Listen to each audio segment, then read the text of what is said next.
Sulaukėjęs karalaitis kitą kartą žaidė kieme auksinių obuoliukų karaliaus sūnus.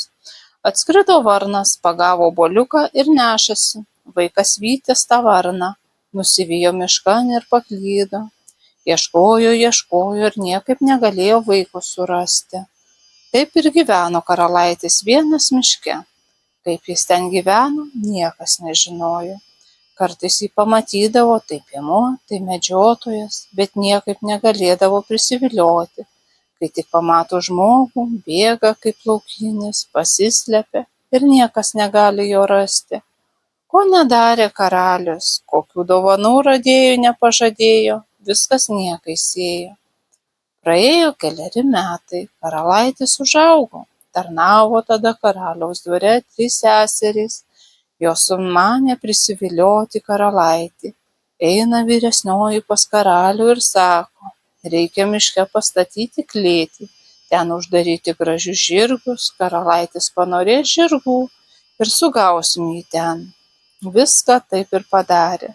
Pirmą naktį eina klėtin vyresnioji sesuo. Ateina karalaitis, vaikšto aplink klėtį ir dainuoja. Kieno tūta aukšti svirnai, kieno tūta žirmi žirgai, timo balnu pabalnoti, aukso kamanom žaboti. Merga neiškentusi atsakė, tavo tėvelio aukšti svirnai, tavo tėvelio žirmi žirgai, timo balneliais pabalnoti, aukso kamanėlėm pažaboti. Kai tik karalaitis išgirdo jos balsą, nulėkė miškan. Kitą naktį eina antroji sesuo. Vėl ateina karalaitis, taip pat dainuoja. Ta vis dar tyli, karalaitis vaikščiojo aplink, žirgai prunkštė, jam labai rūpi, jau užlipo ant priklėčio ir vis dainuodamas klausė.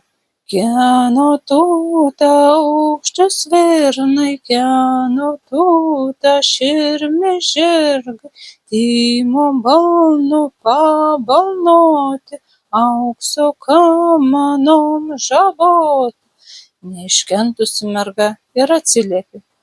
Tavo tėvelio aukšti svirnai, tavo tėvelio žirmi žirgai, timo balneliais pabalnoti, aukso kamanėlėm pažaboti.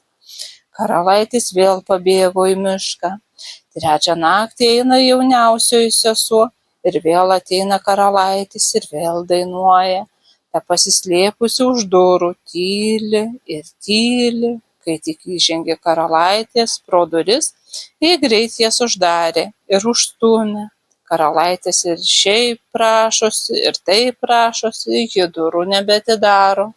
Gražūs žirgai, graži merga ir aprimo karalaitis. Atvažiuoja rytą tėvas ir atranda karalaitį su merga abu klėtyje.